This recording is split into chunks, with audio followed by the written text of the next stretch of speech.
around its neck. When I first beheld this apparition, for I could scarcely regard it as less, my wonder and my terror were extreme. But at length reflection came to my aid. The cat, I remembered, had been hung in a garden adjacent to the house.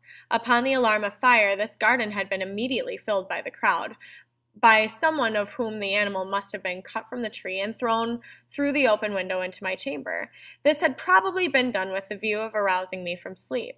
The falling of other walls had compressed the victim of my cruelty into the substance of the freshly spread plaster, the lime of which, with the flames and the ammonia from the carcass, had then accomplished the portraiture as I saw it. So here, our narrator is kind of trying to figure out why this cat is all of a sudden an impression on the wall. He figures what happened was somebody in the garden during the fire took the cat, threw it through the window in order to wake them up, and then the other walls had kind of fallen upon it, pushing it further into the freshly spread plaster, and that's why they had this weird look. Although I thus readily accounted to my reason, if not altogether to my conscience, for the startling fact just detailed, it did not the less fail to make a deep impression upon my fancy. For months I could not rid myself of the phantasm of the cat, and during this period there came back into my spirit a half sentiment that seemed, but was not remorse. I went so far as to regret the loss of the animal, and to look about me among the vile haunts which I now habitually frequented for another pet of the same species and of somewhat similar appearance with which to supply its place. So here he's saying that he started to miss the cat a little bit. He didn't have remorse for what he had done, so he didn't feel bad for what he had done, but he was sad that the animal was gone. So kind of a strange dichotomy of feeling there. Next paragraph. One night, as I sat half stupefied in a den of more than infamy, my attention was suddenly drawn to some black object reposing upon the head of one of the immense hogsheads of gins, or of rum, which constituted the chief furniture of the apartment. A hogshead is a barrel where alcohol is stored. I had been looking steadily at the top of this hogshead for some minutes, and what now caused me surprise was the fact that I had not sooner perceived the object thereupon. I approached it and touched it with my hand. It was a black cat, a very large one, fully as large as Pluto, and closely resembling him in every respect but one. Pluto had not a white hair upon any portion of his body, but this cat had a large, although indefinite, splotch of white, covering nearly the whole region of the breast. So in other words, he's drunk in a bar one night and sees this cat hanging out, and he decides he really enjoys the cat. It kind of looks like Pluto, except that it has this white splotch on its breast. Upon my touching him, he immediately arose, purred loudly, rubbed against my hand, and appeared delighted with my notice. This, then, was the very creature of which I was in search. I had at once proffered to make purchase of the landlord, but this person made no claim to it, knew nothing of it, had never seen it before. So this is a little bit strange. The cat has never been seen before, and our narrator asks the landlord if he can have it, and the narrator's like, I don't know, take it, whatever.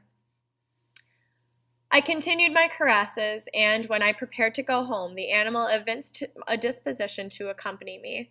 I permitted it to do so, occasionally stooping and patting it as I proceeded. When it reached the house, it domesticated itself at once and became immediately a great favorite with my wife.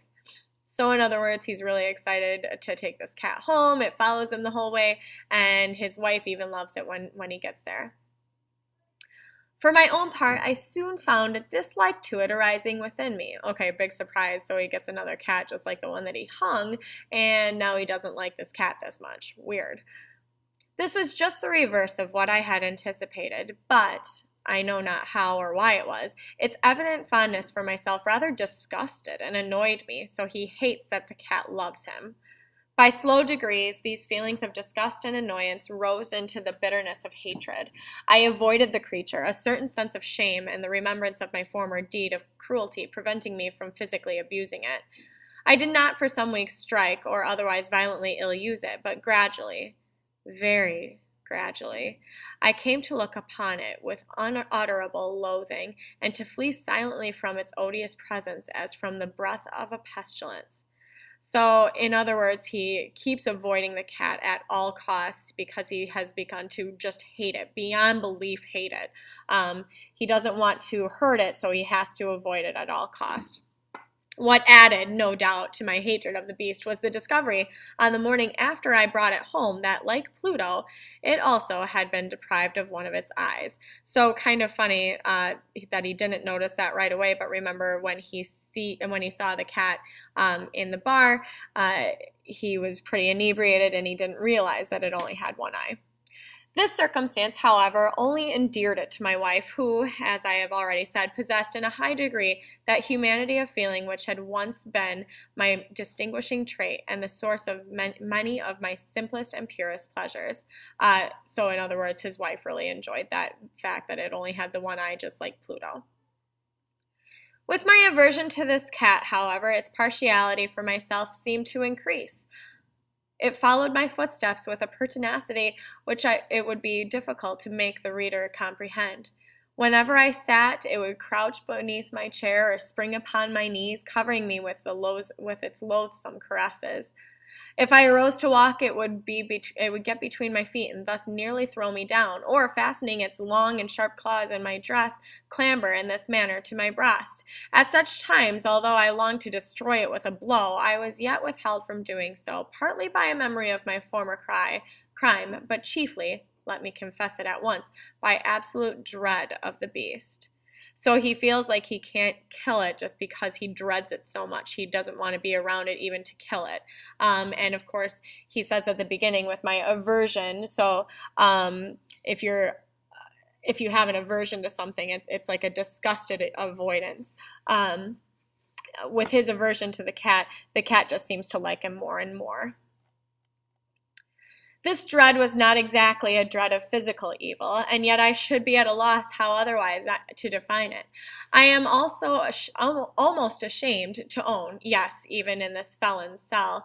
Oh, so here he has just admitted that he's in jail. Yes, even in this felon's cell, I am almost ashamed to own that the terror and horror with which the animal inspired me had been heightened by one of the merest chimeras it would be possible to conceive.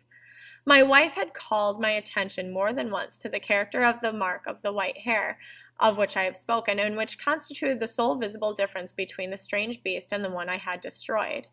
The reader will remember that this mark, although large, had been originally very indefinite, but by slow degrees nearly imperceptible, and which for a long time my reason struggled to reject as fanciful, it had, at length, assumed a rigorous distinctness of outline.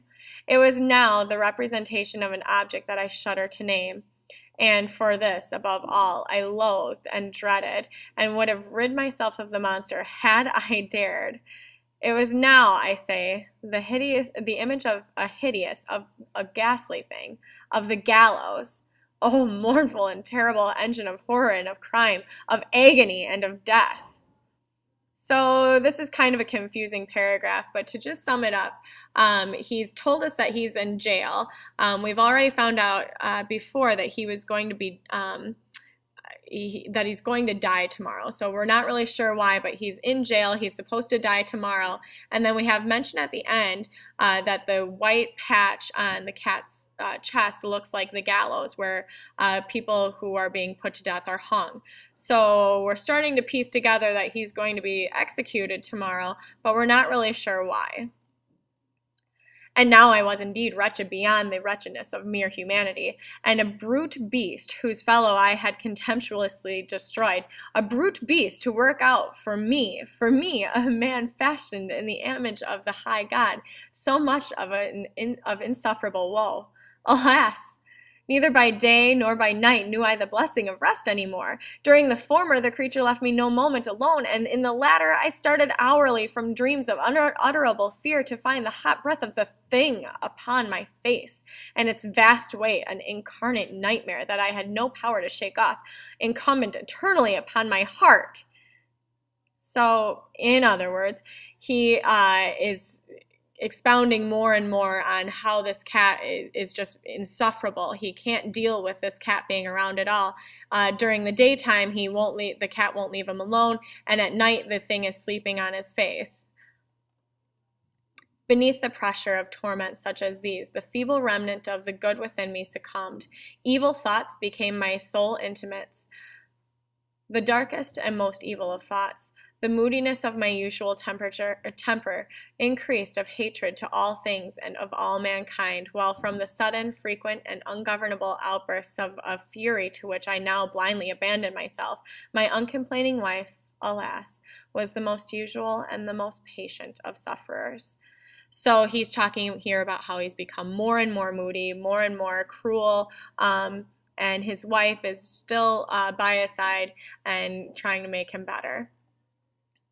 One day, she accompanied me upon some household errand into the cellar of the old building which our poverty compelled us to inhabit. The cat followed me down the steep stairs and, nearly throwing me headlong, exasperated me to madness. Uplifting an axe, and forgetting in my wrath the childish dread which had hitherto stayed my hand, I aimed a blow at the animal, which, of course, would have proved instantly fatal had it descended as I wished. But this blow was arrested by the hand of my wife. Goaded by the interference into a rage more than demoniacal, I withdrew my arm from her grasp and buried the axe in her brain. She fell dead upon the spot without a groan. All right, so that seemed to happen quickly. He is walking down the stairs with his wife, and the cat's following along, trips him up. He nearly falls down the stairs, and so he goes to kill the cat with an axe that's just conveniently in the cellar. His wife stops him, and then he decides to just put the axe into his wife's brain instead. So that's gross. This hideous murder accomplished, I set myself forthwith and with entire deliberation to the task of concealing the body. I knew that I could not remove it from the house either by day or by night without the risk of being observed by the neighbors. Many projects entered my mind. So here he is trying to figure out how he's going to get rid of the body. It's kind of funny how calmly he has written this down. At one period, I thought of cutting the corpse into minute fragments and destroying them by fire. At another, I resolved to dig a grave for it in the floor of the cellar. Again, I deliberated about casting it in the well in the yard, about packing it in a box as if merchandise with the usual arrangements, and so getting a porter to take it from the house. Finally, I hit upon what I considered a far better expedient than either of these. I determined to wall it up in the cellar, as the monks of the Middle Ages are recorded to have walled up their victims.